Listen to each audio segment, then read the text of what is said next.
Where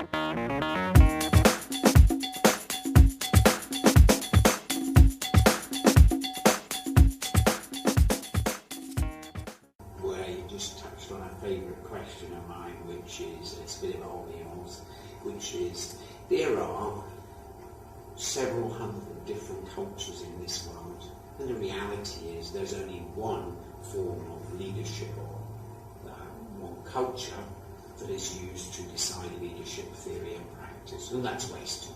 So it's largely dominated by the US, secondly the UK, followed by the rest in very small numbers. When did you last read an article on leadership written by a Frenchman or a Spaniard? If you go to leadership practice, it's even more extreme than that.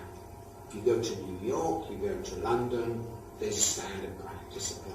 But you know what, you only have to go a few hundred kilometres from these major cities and you enter a new reality. So have you tried doing business in southern Spain or in Moscow, Russia? It's a different way of doing things.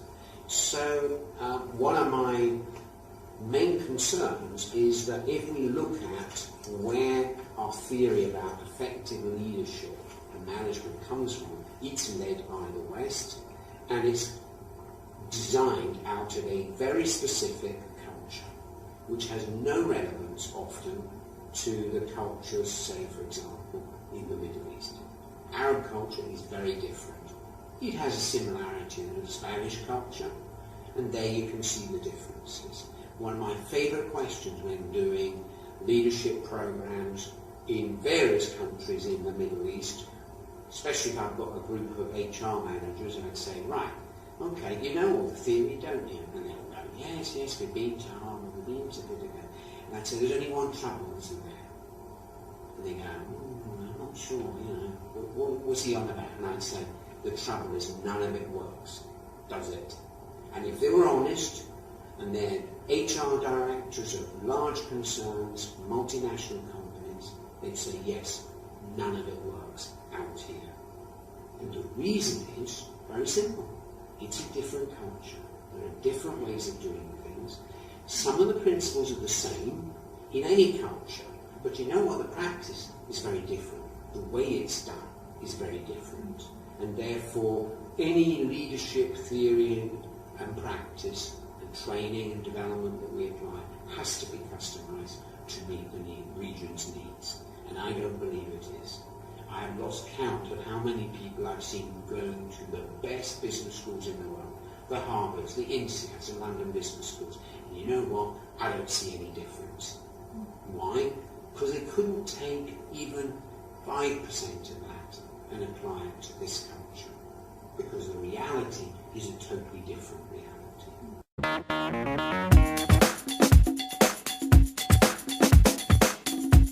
Interestingly, the research is quite limited and people don't really have the answer, and people like myself have followed for years. I worked for an organisation which was called the Euro-Arab Management School. Its design was to try and answer those questions, and it didn't really always come up with great answers.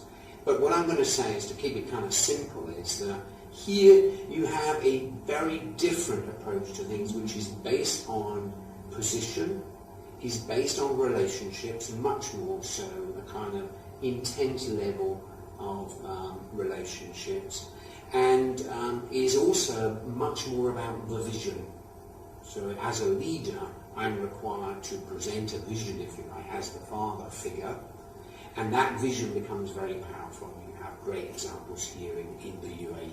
There's also an interesting, so often some leaders in the region are much more the kind of authority style. I'm head of the family, as it were.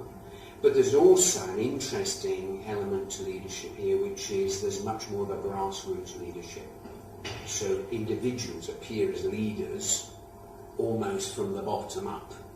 Okay, so when things happen in the Arab world, communications are way better. You drop a pebble into a pond in this part of the world and the ripples spread out all over. And this, of course, we've seen in things like the Arab Spring and so on. But that's leadership as well. So it happens at both ends, but in a different way to the kind of processes you'll normally find within Western culture.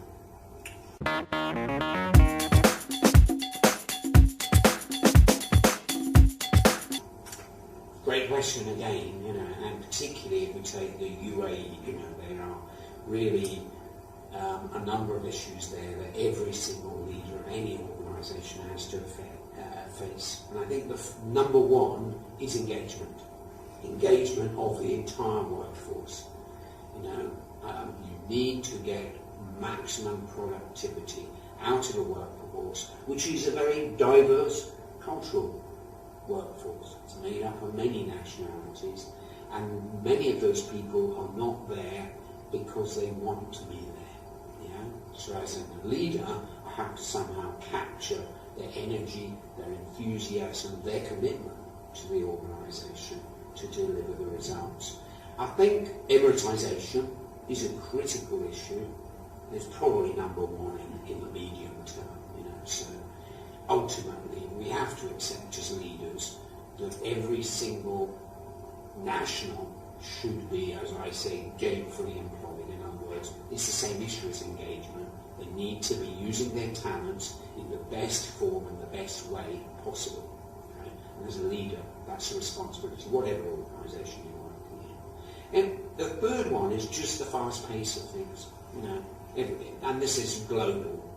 So things move so fast, and particularly in this economy where growth is still one of the highest in the world. And again, you've got to deal with the pace of that change and how things can move very quickly indeed.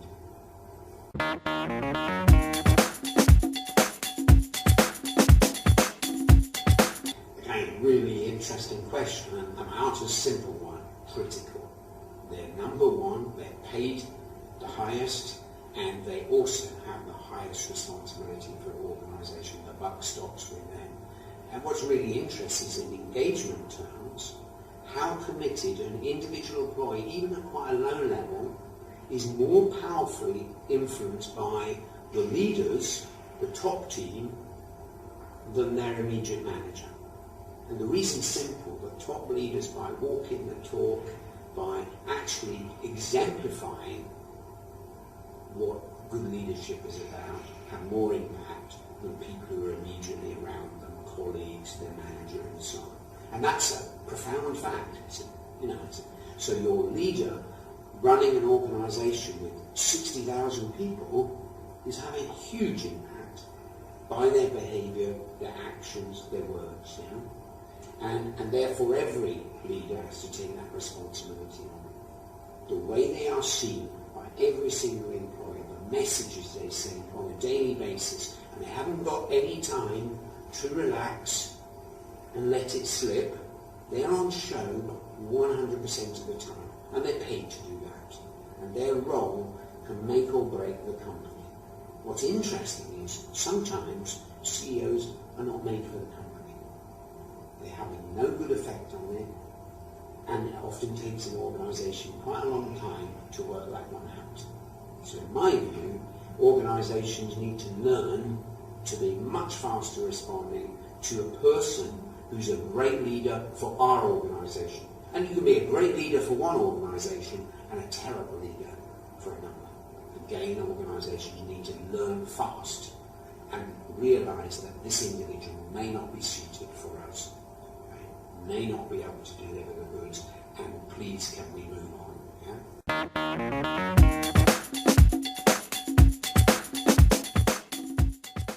Again, really interesting question, and I have a very specific view on this. There are 6,000 books written per year on leadership skills. Every single one of them has a different formula, and the reason is very simple. Each individual leader has a unique formula which works for them. So it's not about following the pack and having, a set of skills we tick them off and say, then I'm a good leader. No. The issue is finding out what works and what doesn't work, sometimes more important, but what works and what doesn't work for you as an individual. That's what will make you a good leader.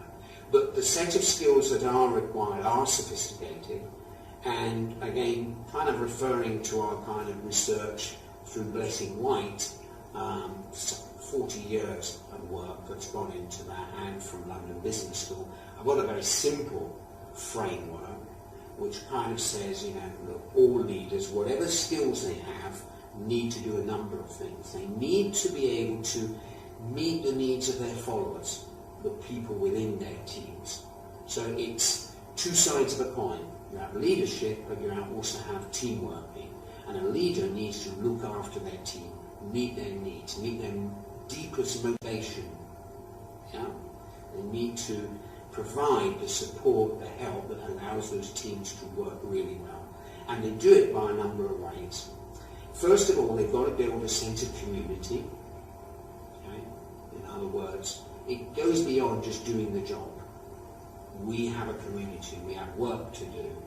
You know, we will do whatever is necessary to get this job done. They need to be authentic, and by that I mean the leader needs to be real. In other words, what they say has meaning, and they're true to those ideals. So they don't need to, you know, reveal everything about themselves, but somehow people need to trust them and to know that what they say is coming from the heart and they mean it. Yeah? And the third thing they need is they need to make the work of every employee significant.